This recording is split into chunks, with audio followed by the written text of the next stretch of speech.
In this video, I'll show you how to modify dimension. In this case, specifically, we'll focus on how do we dimension these counterbores here. So I've got my drawing on the sheet here. Now, you always want to dimension a hole in the top view when you can, not on the side view.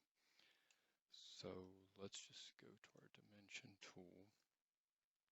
Click on the outer diameter. Now, that's just going to call out the outer diameter. What we need to do is call out all the information for this counterbore hole. So we have the outer diameter, inner diameter, as well as the depth of the counterbore, and that will all be handled on one note. So if you double click on that, take it to this menu. Now these marks right here represent the dimension. It's part of the computer code. It means nothing to us except there's a dimension there. So first thing you want to do is just hide that dimension value.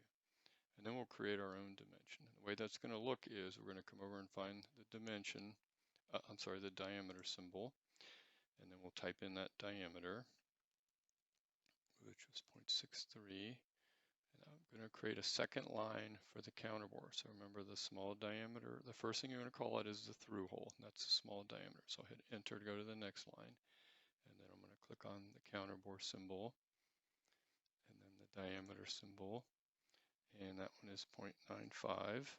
And then the last thing we need is the depth. So click on the depth symbol. In this case, it's 0.20.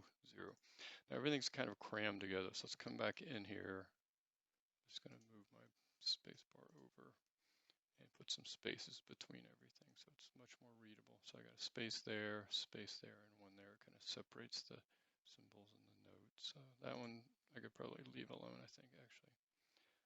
Okay.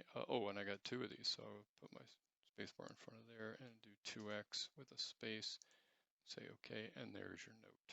Now obviously I have much more to do on this drawing in terms of dimensioning, but that's how you do edit a dimension, and then specifically how you edit it to create a note for a counterbore.